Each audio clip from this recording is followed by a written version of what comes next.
किस्सा भ्रष्टाचार का है। भ्रष्टाचार ऐसा कि कभी सरकारी खजाने से चोरी तो कभी फाइलें पास करवाने के नाम पर चोरी।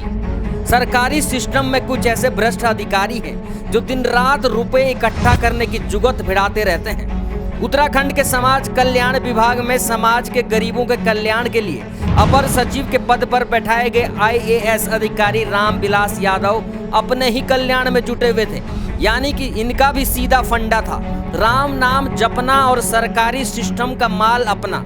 वाह, इन अधिकारियों का तो लाखों की तनख्वाह से भी पेट नहीं भरता। अरबों खरबों की जमीनें और करोड़ों रुपए की इनकी भूख कभी शांत नहीं होती।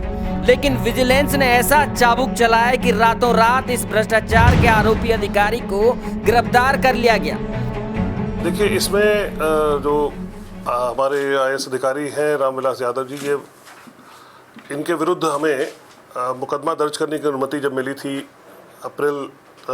मई 2022 में, उसके बाद से लगातार हम लोगों ने इनकी संपत्तियों पर कि कहाँ पे इनकी संपत्ति कैसे, क्योंकि हमने शुरुआत की अपनी प्रिलिमिनरी इंक्वायरी में ये पाया था कि इनकी संपत्ति आय से अधिक जो है वो 522% के करीब आ रही थी, जो कि काफ़ी अधिक थी। तो इसलिए हमने शासन से अनुमति मांगी थी कि इसमें हमें मुकदमा दर्ज करने की परमिशन मिले, जो हमें मिल गई। उसके बाद हमने जब जांच की तो जांच में हमें कई सारे ऐसे दस्तावेज मिले जो उनके घरों के छापे से भी मिले, जो कि ऐसे थे जिससे कि हम इनके भ्रष्टाचार के ऊपर काफ़ी मतलब साक्ष्य जिसको कहते हैं मिला हमें। तो उसके आधार पे हमने इनको दबिश दी इनके घरों पे और इनको पूछताछ के लिए बुलाया। जब ये आए तो इन्होंने जो सवाल हमने किया उसका ये जवाब संतोषजनक नहीं दे पा रहे हैं, क्योंकि इनके पास कई सारे ऐसे दस्तावेज हैं जिनका कि इनके पास कोई जवाब नहीं है। तो इस आधार पे इनको गिरफ्तार कल रात किया गया 2:15 पर, और आज हम इनको कोर्ट में पेश करेंगे। देखिए, चूँकि इनके हर संपत्ति में इनकी पत्नी का भी लगभग रहा कि नाम है, तो उनको भी सफीना भेजा गया था, वो कल आ नहीं पाई।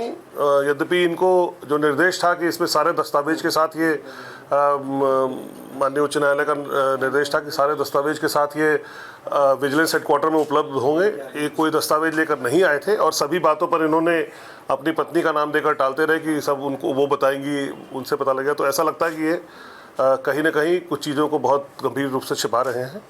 तो और जहाँ तक लगता है कि इनकी पत्नी के पास भी कुछ होने की संभावना है, उसकी भी हम लोग जाँच कर रहे हैं। सूत्रों की माने तो सतर्कता जो विभाग है उसकी टीम ने उनके देहरादून, लखनऊ, गाजीपुर समेत कई ठिकानों पर छापा मारा, जहां उनके पास आय से 500 गुना अधिक संपत्ति होने का पता चला है। इस आधार पर उनके खिलाफ मुकदमा दर्ज कर लिया गया।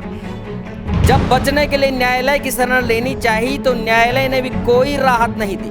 सूत्र बताते हैं कि उत्तराखंड में ऐसे कई अधिकारी अभी भी मौजूद हैं जिन पर विजिलेंस लगातार नजर बनाए हुए है। आज रामविलास यादव नप गए, कल ऐसे ही किसी और का नंबर आएगा जो जनता का पैसा चूस कर खुद के लिए रुपयों का महल खड़ा करना चाहते हैं। ब्यूरो रिपोर्ट, पहाड़ TV।